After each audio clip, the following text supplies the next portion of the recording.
Bismillahirrahmanirrahim.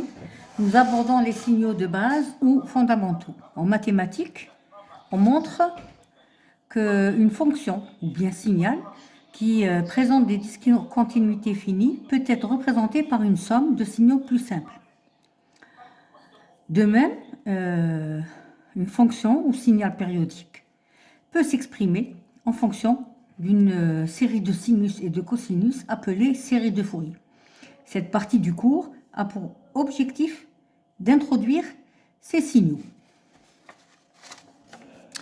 Donc nous allons commencer par la fonction échelon-unité. La fonction échelon-unité, notée U de t, par définition, elle vaut 0 lorsque t est négatif et elle vaut 1 lorsque t est supérieur ou égal à 0. Donc graphiquement, elle vaut 0 lorsque t est négatif et elle vaut 1 sinon. Donc la fonction U de t apparaît à partir de t supérieur ou égal à 0.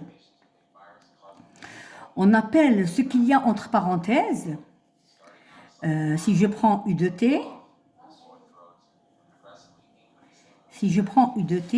on appelle ce qu'il y a entre parenthèses argument. Ici, l'argument, il vaut t. Donc ça, c'est juste une façon d'appeler la variable. Mais on l'appelle argument parce qu'elle risque de changer d'expression. Donc, essayons maintenant de...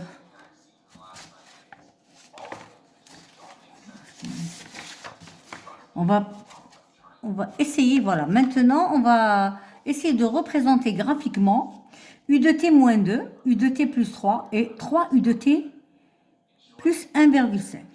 Donc, pour U de t moins 2, on a U de t moins 2. Je vais appliquer la définition de la fonction U de t.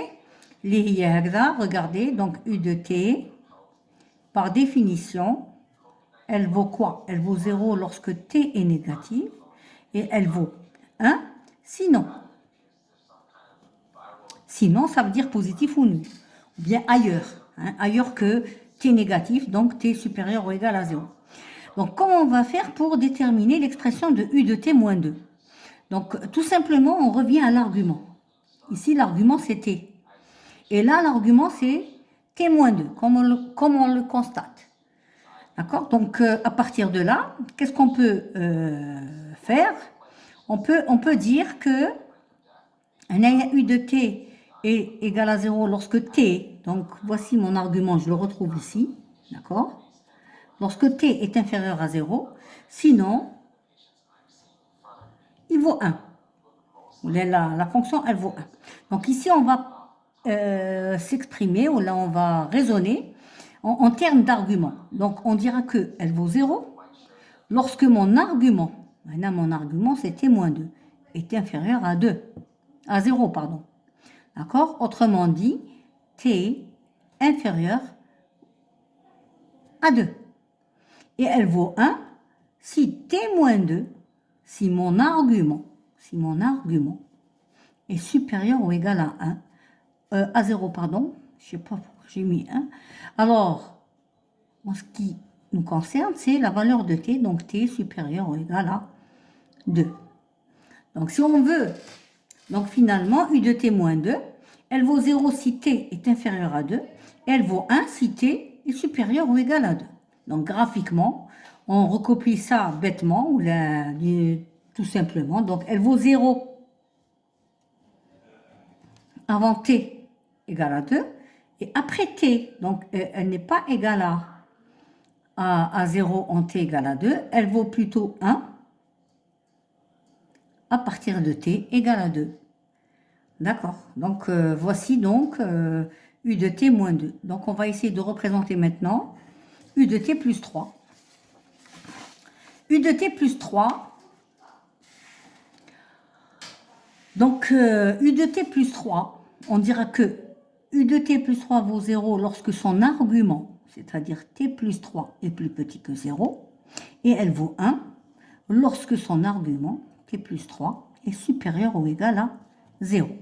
Autrement dit, je calcule, elle vaut 0 lorsque t est plus petit que moins 3 et elle vaut 1 lorsque t est plus grand ou égal à moins 3. Voilà, donc graphiquement, comment on va pouvoir tracer ceci? Donc, avant t égale à moins 3, avant t égale à moins 3, elle vaut 0, sans prendre la valeur de 0 pour t égale à moins 3. Et après t égale à moins 3, là c'est la valeur de t, et là c'est u de t plus 3. Et après t égale à moins 3, on va avoir notre 1. Ok, donc on passe à l'exemple suivant. Je pense que vous avez saisi l'histoire de l'argument maintenant. Donc u de t, maintenant 3 fois u de t plus 1,5. Donc on dit 3 fois. Elle vaut 0, u de t. Elle vaut 0 lorsque t plus 1 et demi est inférieur à 0. Et elle vaut 1 lorsque mon argument est plus grand que 0. Ok, donc je fais un calcul. Donc 3 fois 0 lorsque t est plus petit que moins 1,5 et 1 lorsque t est plus grand ou égal à moins 1,5. Je calcule maintenant, je vais faire rentrer le 3 ici et là. Donc elle vaut 3 fois 0, c'est-à-dire 0 lorsque t est inférieur à moins 1,5. Et elle vaut 3, puisque c'est 3 fois 1, elle vaut 3 lorsque t est plus grand ou égal à moins 1,5. Graphiquement, je vais à moins 1,5, c'est cette valeur-là. Donc elle vaut 0 avant moins 1,5. Et elle vaut 3, si ça c'est 1, 2, 3. Et elle vaut 3.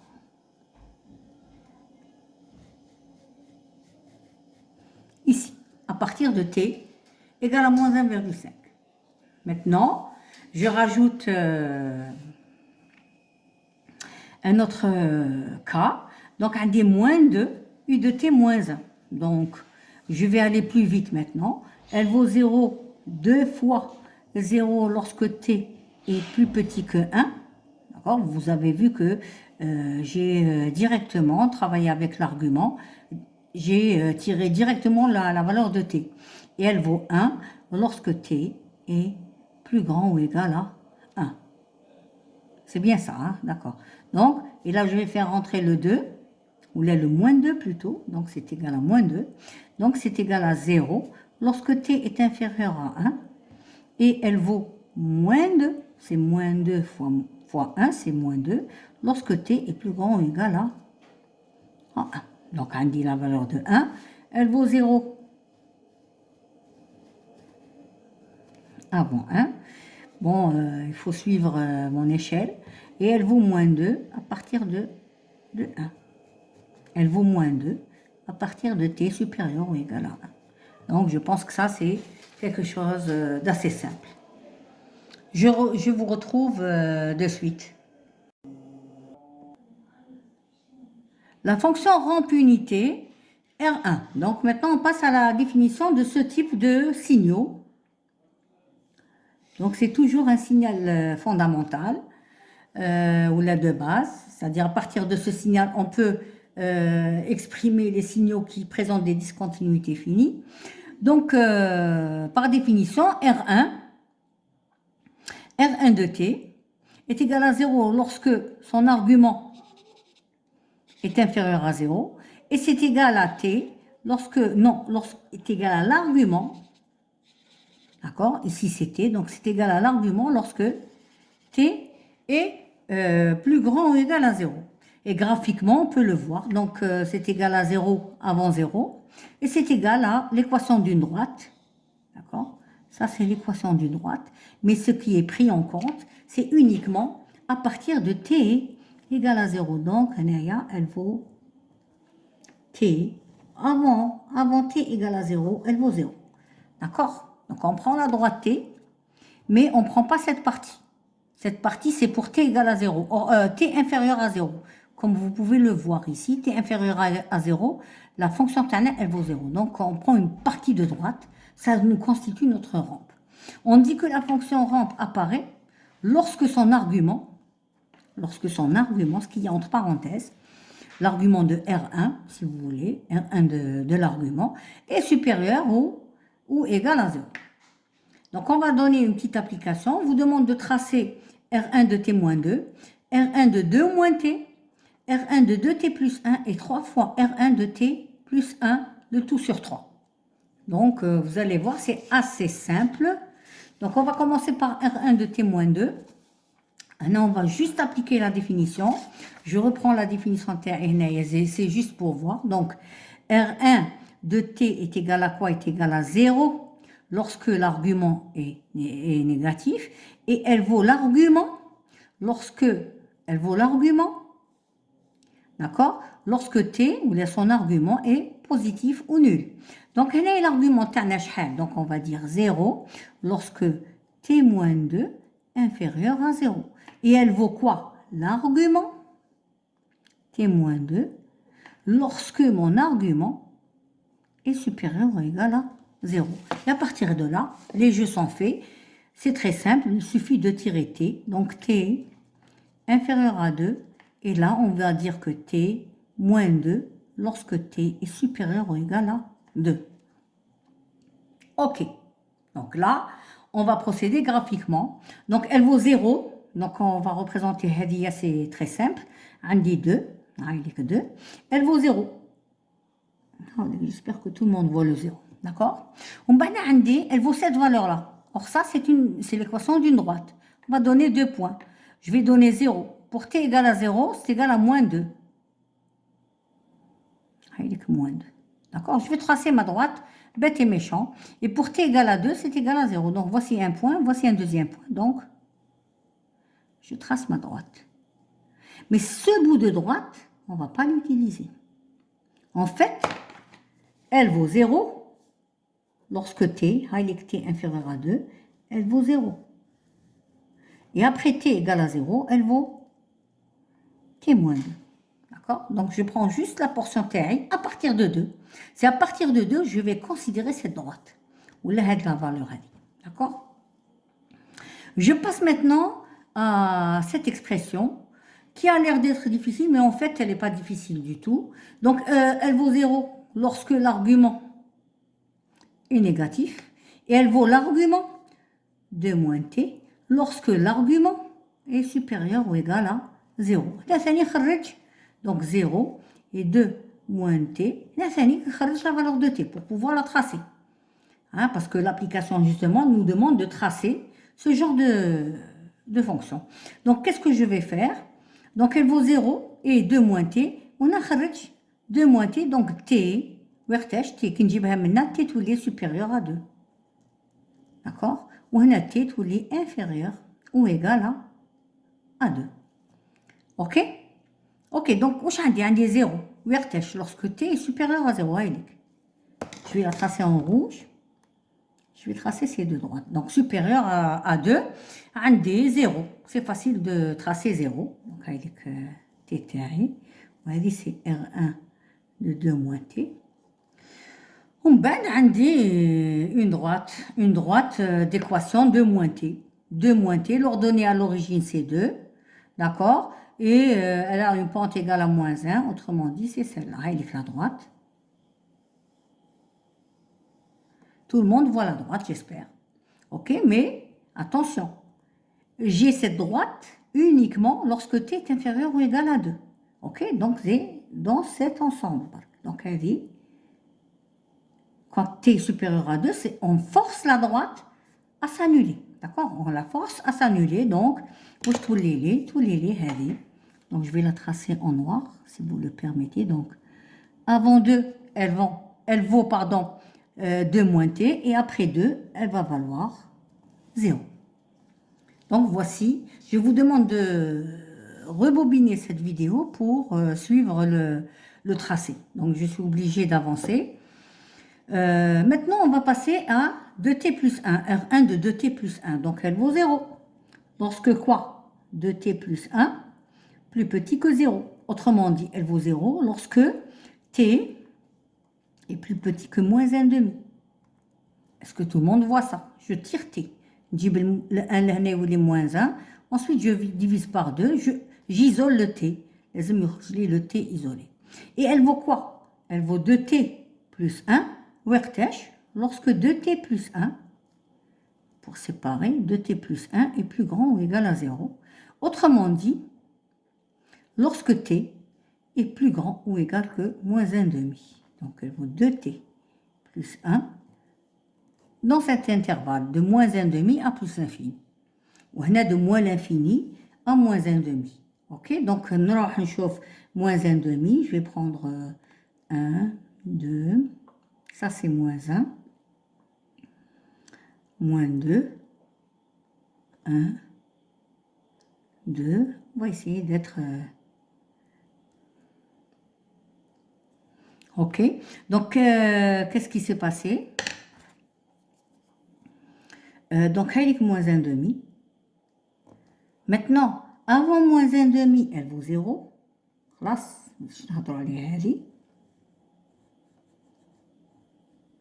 Et après moins 1 demi, qu'est-ce qu'elle vaut?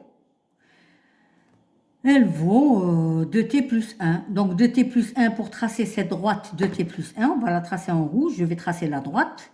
En bas, je vais prendre uniquement la partie qui m'intéresse, à partir de 1 demi. Donc pour t égale à 0, c'est égal à 1. Eh bien, c'est l'ordonnée à l'origine. Et pour t égale à n moins 1 combien 1 demi, moins 1 demi, pour t égale à moins 1 demi, oui. Pour t égale à moins 1 demi, remplacer t ici par moins 1 demi, tout l'in à moins 1 plus 1, c'est 0. D'accord? Il vaut mieux prendre deux points très simples, ben, il ne complique pas son existence. Donc, voici ma droite. Elle va venir de moins l'infini jusqu'à plus l'infini. Ça, la droite, la partie qui nous intéresse, c'est à partir de moins 1 demi. Donc, la partie, il faut l'enlever, il ne faut même pas la dessiner. Donc, on la dessine ici, c'est juste pour prendre la main. Une fois qu'on s'est habitué, il ne faut plus le faire, d'accord? Donc, il faut prendre juste la tranche qui nous intéresse. Donc, voyez donc les trois cas qu'on a eus. Donc, on a eu ce cas-là.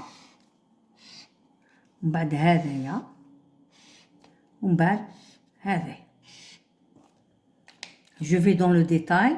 C'est pour bien comprendre, hein, d'accord? Donc, et j'y vais pratiquement doucement. C'est pour bien assimiler. Les gens qui n'ont pas assimilé, ils doivent rebobiner la vidéo pour comprendre. Donc, on a 3 fois R1 de t plus 1 sur 3. Donc, l'argument, c'est t plus 1 sur 3. Donc, 0, lorsque t plus 1 sur 3, plus petit que 0. On est où les 3 fois 0, c'est-à-dire 0, lorsque quoi? T, si on enlève le 3, 3 est à 0, 3 fois 0 c'est 0, donc t inférieur à moins 1. D'accord? Et là, il va valoir quoi? T plus 1 sur 3, lorsque t plus 1 sur 3 plus grand ou égal à 0. Autrement dit, qu'est-ce qu'on va faire? On va multiplier ici le 3 par l'expression Tana, donc tout l'ina t plus 1, ok? T plus 1 lorsque t, t tout l'ina t supérieur ou égal à moins 1. En général, on fait une seule fois le calcul, on va le signe, où l'ina soit inférieur ou égal ou le supérieur ou égal. D'accord? Donc, on y va. Ok, donc on va la tracer. Et je vais la tracer, s'il vous plaît, directement. Donc, on dit à moins 1. Moins 1. Donc, je fais de la droite, on a l'ordonnée à l'origine 1, donc je vais avoir ce point-là. Et donc, on dit la pente égale à 1. En principe, c'est toutes ces droites-là. Mais moi, je vais commencer parce que avant moins 1, elle vaut 0. D'accord? Maintenant, je sais la tracer. Avant moins 1, c'est 0. Maintenant, je trace ma droite. Donc, la droite, je ne vais pas terminer par ici. Donc, T, et ça, c'est 3. R1 de t plus 1 sur 3. Ok. Donc, un petit bonus. Donc, essayons de tracer x de t qui est égal à 1 plus 1 demi de R1 de t plus 2. D'accord? Donc, 1 plus 1 demi de quoi? De 0 lorsque t inférieur à moins 2. Je le fais directement. L'argument inférieur à 0, donc l'argument inférieur à 0, donc d plus 2 inférieur à 0, donc t inférieur à moins 2. Je le fais directement. Et elle vaut quoi? Elle vaut t plus 2 sur, s'il vous plaît, non, elle vaut t plus 2, pas sûr, non. T plus 2 lorsque t est plus grand ou égal à moins 2. Donc, même ici, j'enlève le 1, on va l'incorporer, c'est pas grave. Donc, on va faire rentrer ceci à l'intérieur. Donc, ça sera égal à 1 plus 1 demi de ça. D'accord? Donc, ça va être 1 plus 1 demi de 0 lorsque t, c'est-à-dire 1. OK? Lorsque t est inférieur à moins 2. Et elle vaut combien? Elle vaut... il y a 1 plus 1 demi de t plus 1. Parce que c'est, allez, 2 sur 2. Plus 1 demi de 2. Donc, où je trouve les 1 demi de t plus 2. 1 plus 1, c'est 2.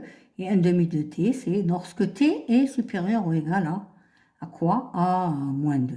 Donc, rapidement, je vais tracer le système d'axes. Donc, elle vaut 1 avant moins 2. Avec moins 2.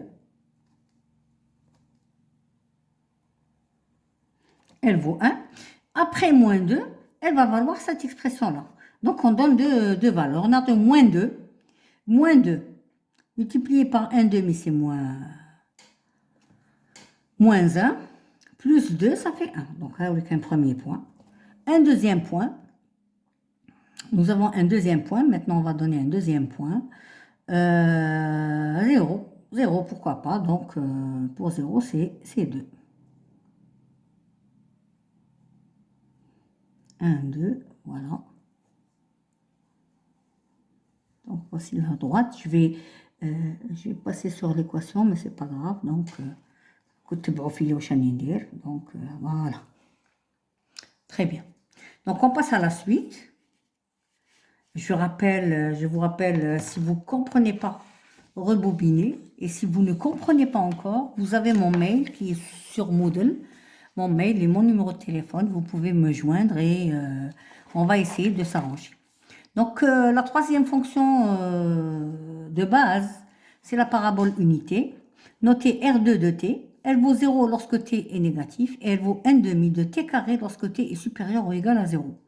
Donc, graphiquement, donc c'est une parabole, mais qui apparaît à partir de 0. OK. Donc, avant de passer à la fonction porte, là, je ne vais pas donner d'application parce que la parabole unité, elle commence à être un peu compliquée. Pour le tracer, il faut point par point des fois. Donc, on ne va pas aborder, mais il faut savoir qu'elle existe. Hein. Donc, et on l'utilise assez souvent. Pas très, très souvent, mais on l'utilise. Disons que des fois, elle est utilisée. Ce qu'il faut savoir, il y a une petite remarque, je vais la noter ici. Ce qu'il faut savoir, si je dérive R2 de t, dérivant R2 de t, qu'est-ce qu'on va obtenir? Regardez, en dérivant 0, qu'est-ce qu'on va obtenir? Elle est égale à 0 lorsque t est inférieur à 0. Et dériver cette partie, c'est-à-dire 1 demi de t carré, juste à t, lorsque t est plus grand ou égal à 0. Qu'est-ce qu'on trouve? R1 de t. D'accord? Maintenant, si je vais à R1, si je vais à R1, cette fonction sera R1, si je vais à R1, dérivant R1 de t. Dérivé de 0, c'est 0, lorsque t est négatif. Si je dérive t, c'est 1 lorsque t est positif ou nul. C'est-à-dire, qu'est-ce que je trouve? Je trouve la fonction échelon unité. D'accord? Donc, ce qu'il faut retenir, c'est que la dérivée de R2, c'est R1, et la dérivée de R1, c'est R2. Et inversement, hein, ou réciproquement, vous allez avoir l'intégrale de U, c'est R1, et l'intégrale de R, c'est R2. D'accord?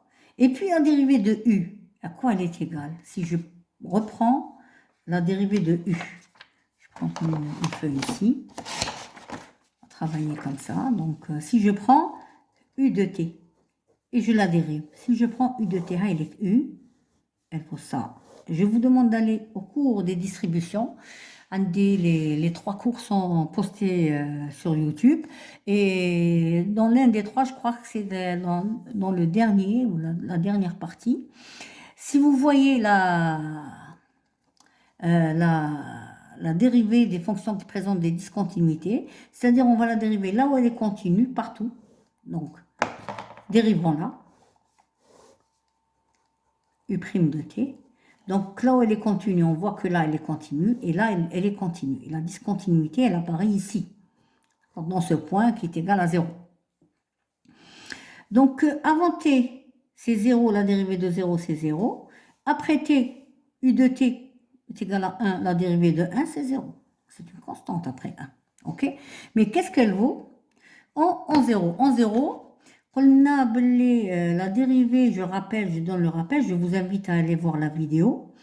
F' de t, c'est égal à F' de t, là où elle est continue, plus delta de t fois sigma. Sigma étant le saut que la fonction réalise pour aller d'un endroit ou d'un état vers un autre. Ok? Donc, sigma, il vaut combien? Il vaut 1 moins 0, c'est-à-dire 1. Donc, il vaut 1. Donc, c'est égal. Si je prends U' de t, elle vaut combien là où elle est continue? Elle a 0 ou elle a 0. D'accord? Donc, c'est 0 plus delta. Là où elle apparaît lorsque t est égal à 0. Donc, delta de t, c'est l'argument de delta, fois 1. Donc, la dérivée de U, U' de t, c'est égal à delta de t. D'accord? Et inversement, delta de t dt, l'intégrale de c'est U de t. Ok? Donc, c'est les remarques on aborde la série de TD qui va arriver après le cours des distributions et la dérivation des points de discontinuité. Donc, je répète, il est déjà posté sur Internet, sur YouTube. Il suffit de pianoter Bouguerira Nedia, c'est tout. Les 3 cours, les 3 parties du cours. J'ai pas pu mettre le tout dans un cours. Ok. Donc maintenant, si vous, on reprend, là on s'est arrêté. On s'est arrêté dans la fonction porte, où là on a parlé de la parabole unité, donc comme elle n'est pas très utilisée. Mais au cas où on l'utilise, on va l'utiliser de la même façon que R1 et U de t. Donc il n'y a aucun souci en principe. Maintenant, on va aborder la fonction porte. Donc, je vais dire ma phrase célèbre. Ce que je suis en train de faire, c'est des choses vraiment très, très, très primaires. Elles sont très simples, d'accord? Mais si on ne les révise pas, ça devient du chinois, d'accord? Donc, la chose la plus importante, c'est la révision. Ok, j'espère que je n'aurai pas à le redire, mais je le dis tout le temps lorsque je suis en cours. Et je ne manque pas à ma façon de faire et je le redis encore une fois. Enfin, la fonction porte, on peut la noter comme ça. P indice B de T moins C, où la pi, donc ce symbole-là, ou la produit, c'est le symbole de produit, pi de T moins C sur B, où C, c'est le centre de la porte, et B, c'est la base de la porte. Je donne ça graphiquement. Donc, si on veut représenter pi de t moins c sur b, donc on va représenter d'abord le centre, où est-ce qu'il est. Et on va représenter la base interne. Donc, la porte Tana, elle va s'étendre à distance égale du centre de B sur 2, à distance égale de B sur 2, et elle va valoir 1 au niveau de la base, lorsque on est à l'intérieur de la base. Et elle va valoir 0 ailleurs. D'accord? Donc la porte, elle est très simple, d'où le nom de porte. Elle est utilisée pour écréter des signaux. Par exemple, quand on multiplie un signal, si je prends ce signal, par exemple, ce signal, donc comme si je fais la multiplication de f de t, donc f de t fois pi de t moins c sur b, si je fais le produit de cette fonction avec cette fonction, regardez ce qui se passe. On vient d'écréter le signal. 0 par quelque chose, c'est 0. D'accord? Et si vous avez, donc là aussi c'est 0, donc 0 par ceci, donc c'est 0. Mais خلي فيه والو. وش يقعد لي؟ يقعد لي هاد la portion du signal. D'accord? Donc c'est ce signal-là que j'ai voulu sélectionner. D'accord? Donc c'est un sélectionneur ou un écréteur. Pas écréteur, non, j'aime pas ce mot. Écréter, c'est au niveau de la fonction, pas au niveau de la variable. Donc je pense que on pourrait bien l'appeler sélectionneur. Ok, donc l'une des principales fonctions des portes, c'est ça, c'est sélectionner des portions de signaux qu'on veut garder. Ok, donc on va passer à l'application. On a des applications là, donc ce qu'on appelle la fonction delta. Donc, mais avant, on va avoir une petite application. On va tracer les portes suivantes. P de t moins c moins 2, donc P4. Donc, le centre donc je vais me placer dans le centre 2. On va dire que la base elle est égale à 4, donc je vais la diviser par 2. Tous les 2, donc je vais avancer de 2, c'est fait 4. Et reculer de 2, c'est fait 0. Et donc la porte terre, elle vaut 1 entre 0 et 4. Et elle vaut 0 ailleurs. Ça, c'est P4 de T-2. D'accord? Je prends l'autre notation. Je vais faire maintenant pi. Moi, je l'appelle pi, je ne sais pas pourquoi. Plus 1,5 sur 3. Donc le centre, c'est 1,5.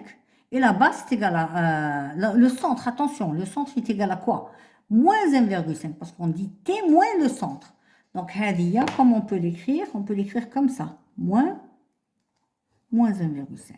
Donc, le centre, je l'ai moins 1,5. Donc, 1, 2, 3. Moins 1,5. D'accord? Donc, moins 1,5, on dit la base égale à 3. Qu'est-ce que je fais? Je divise la base par 2. Donc, 3 sur 2, c'est 1,5. Donc, n'avancer 1,5, c'est 0. Je n'ai pas fait exprès. Hein. Et n'avancer 1,5, reculer 1,5, c'est moins 3. Donc, la porte taille, elle vaut 1 entre moins 3 et 0. Et elle vaut 0 ailleurs. D'accord? Donc, elle est assez simple à tracer. Je prends une autre feuille pour représenter maintenant 2 P3 de T-5.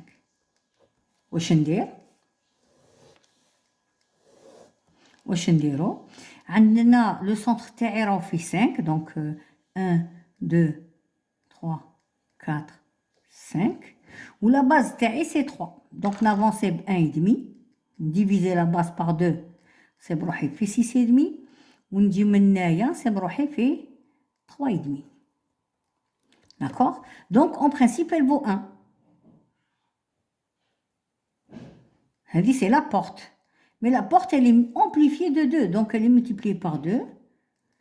Elle a une hauteur, tout les عنا, de 3,5 حتى le 6. Et elle vaut 0 ailleurs.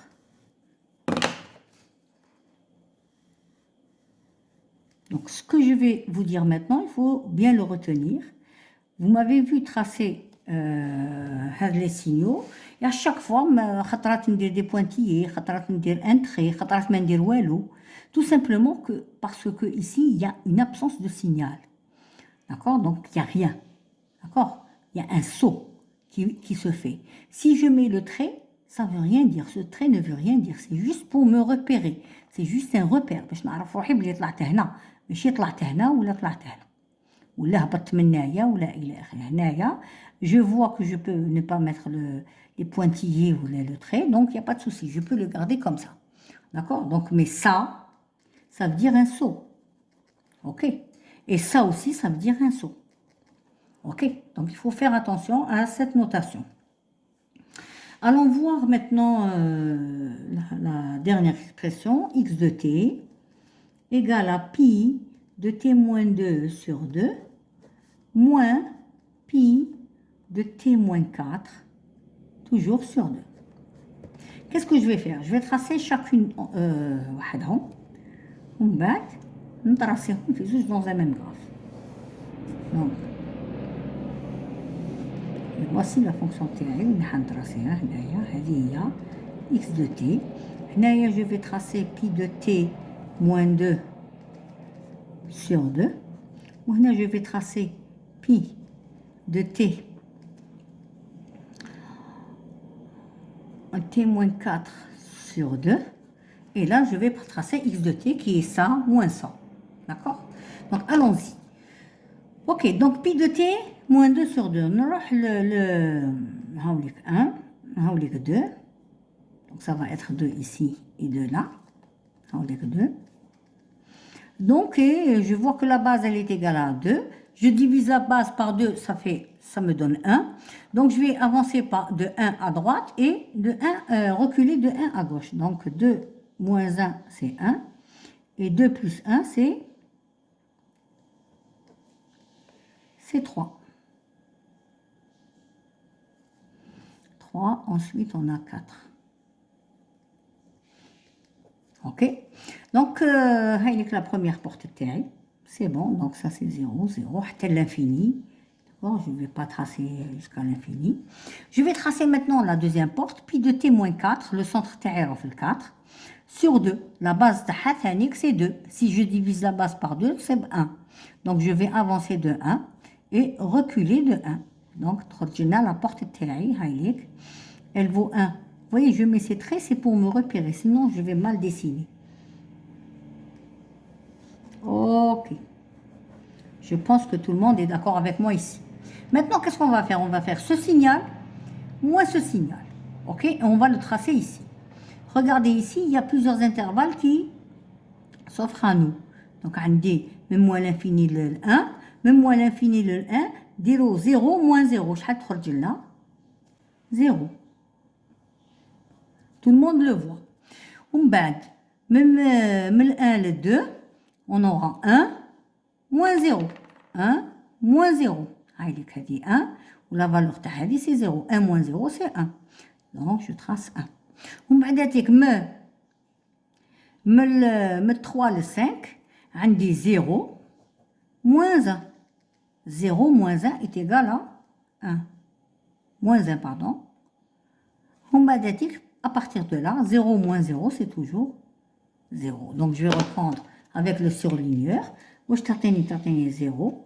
On va dire le signal là. On va dire fait un saut de moins 2. On va dire je vous demande de refaire ces petites applications parce que c'est la clé pour aborder la construction des signaux à partir des signaux de base. Hein. Donc, ça, c'est un peu fondamental. Donc, passons maintenant à la fonction delta. La fonction delta, donc je vais travailler avec la fonction delta, où là on va vous présenter cette fonction, ou là cette distribution, ou bien impulsion de Dirac.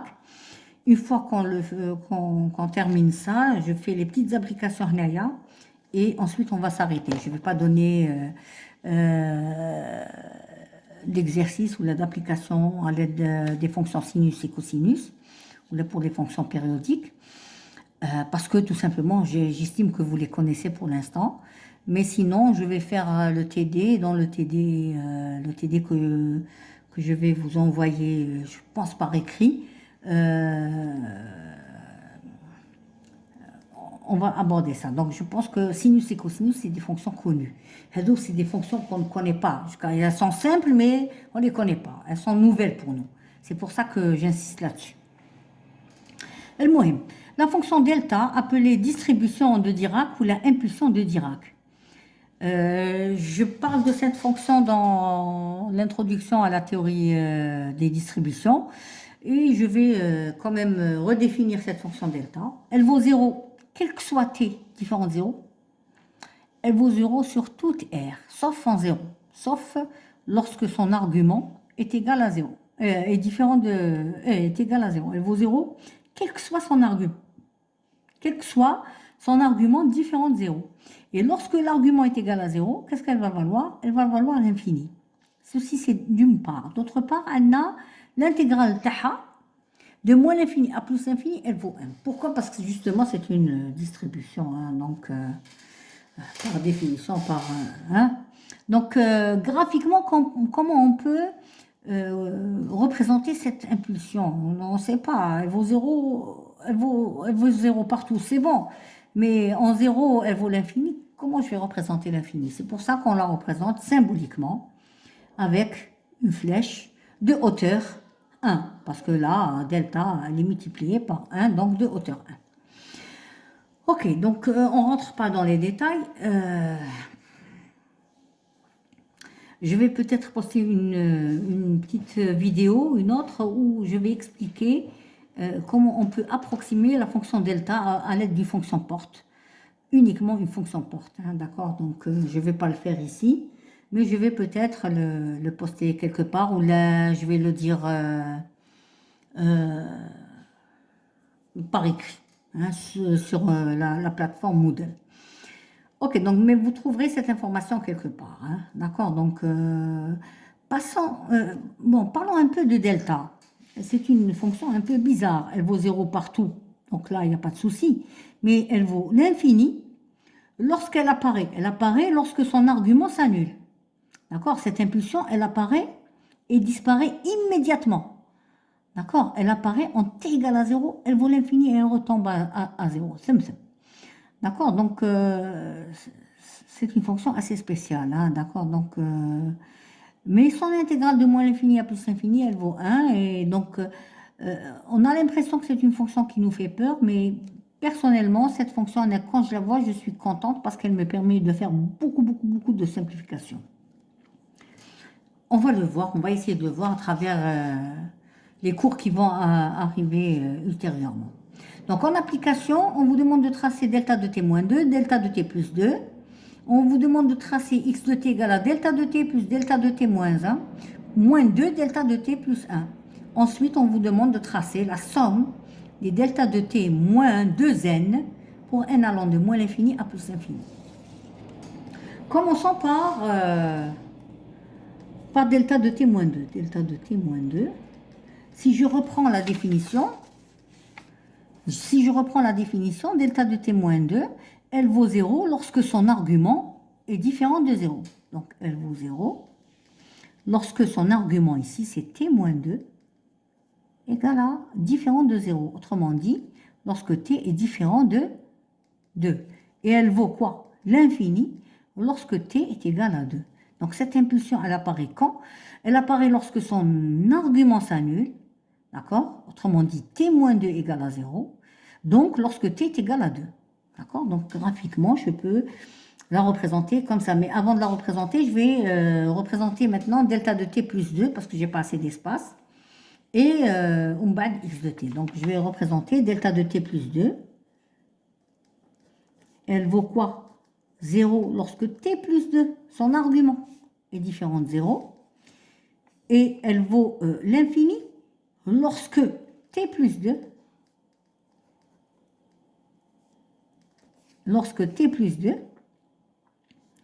est différent, ici, donc différent, est égal à 0 lorsque t est égal à moins 2. Donc cette impulsion, elle va apparaître lorsque t est égal à moins 2. Donc je vais les tracer toutes les deux, Donc ici, je vais tracer, lorsque t est égal à 2, je vais tracer cette impulsion. Donc t égale à 2.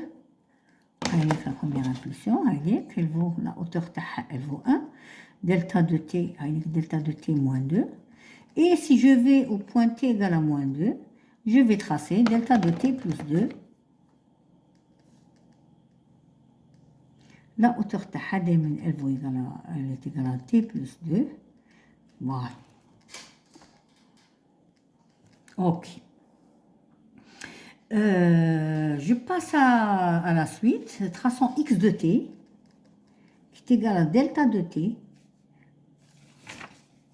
plus 2 delta de t moins 1, moins 2 delta de t plus 1.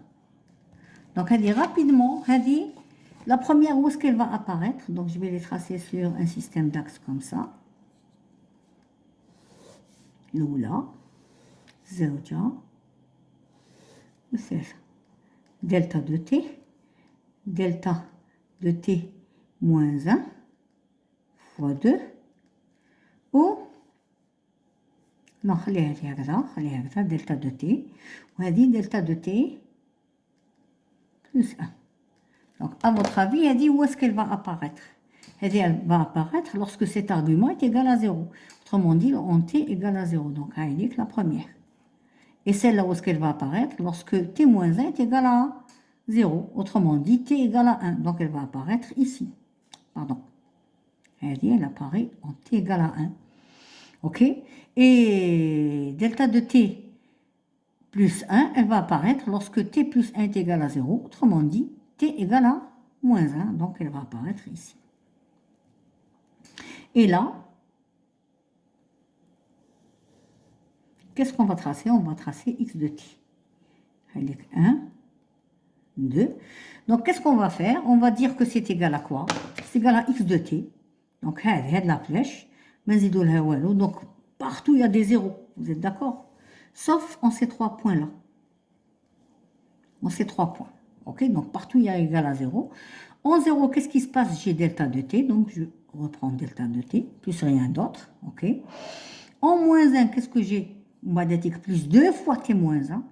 Donc, la hauteur est égale à 1. Donc, je vais la multiplier par 2. Donc, on dit moins 2. Plus 2, pardon. Donc, j'ai représenté, je m'excuse. Donc, j'ai représenté moins 2 fois delta de t moins 1. Donc, j'ai multiplié par 2 l'impulsion et je l'ai inversée. Elle est vers le bas. Donc, moins 2. Donc, c'est celle-là. Et j'avance un tout petit peu. C'est n'ajouter multiplié par 2. Delta de t moins 1, elle apparaît en 1 et elle est multipliée par 2. Donc, je la multiplie par 2. Voilà. Allez, bon, d'accord. Donc, comme vous pouvez le voir, elle représente graphiquement cette expression-là. D'accord. Donc, x de t a cette expression, l'expression analytique, c'est son expression graphique. Ou là, sa représentation graphique. Maintenant, je passe à la troisième. X de t égale à la somme de delta de t moins 2n lorsque n est en train de varier entre moins l'infini et plus l'infini. Je vais étaler cette somme ou l'écrire sous forme éclatée. Donc, je vais venir de moins l'infini jusqu'à n égale à moins 2. Donc, pour n égale à moins 2, donc je viens de l'infini pour n égale à moins 2 tous les delta de t plus 4. 2 fois moins 2, c'est moins 4. Plus moins tous les plus 4. Plus delta pour n, maintenant n égale à n égale à moins 2. On va dire n égale à moins 1. On va dire n égale à 0. n égale à 1. n égale à 2. Il est écrit. D'accord? On va dire on a déjà une l'infini. Donc n égale à moins 1, je ne sais pas. On remplace n par moins 1. Tous les moins 1 fois moins 2, ça fait t plus 2. On va dire tu remplaces t par n, c'est beau, 0 par n par 0, pardon, c'est beau, 2 fois 0 dans tous les plus delta de t, plus delta de t moins 2, plus delta de t moins 4 plus, je peux deviner ce qu'il y a après, c'est 2n. N égale à 3, donc 2n égale à 6. Il est akhiri, d'accord, jusqu'à l'infini. Donc graphiquement, comment on peut représenter ceci? Donc je vais d'abord représenter mes impulsions هذوما. اكتب لي هذه l'impulsion qui نزيدها لهذه, il n'y a aucun recouvrement. On vient de le voir ici. Hein. Donc quand on ajoute هذه لهذه, il n'y a aucun recouvrement. هذه elle apparaît en 2, هذه elle apparaît en 1. Ou هذه elle apparaît en moins 1. Et partout elle valent 0. Donc quand on ajoute le delta, j'ajoute delta plus 0 plus 0. Ok, il y a un delta. Ok. Donc les points d'apparition de delta, elles ne sont pas du tout, il n'y a aucun recouvrement qui se passe. Par conséquent, on peut sommer, on peut mettre les uns à côté des autres les différentes impulsions qui apparaissent. Hein. Donc x de t, il en 0. T égale à moins 4.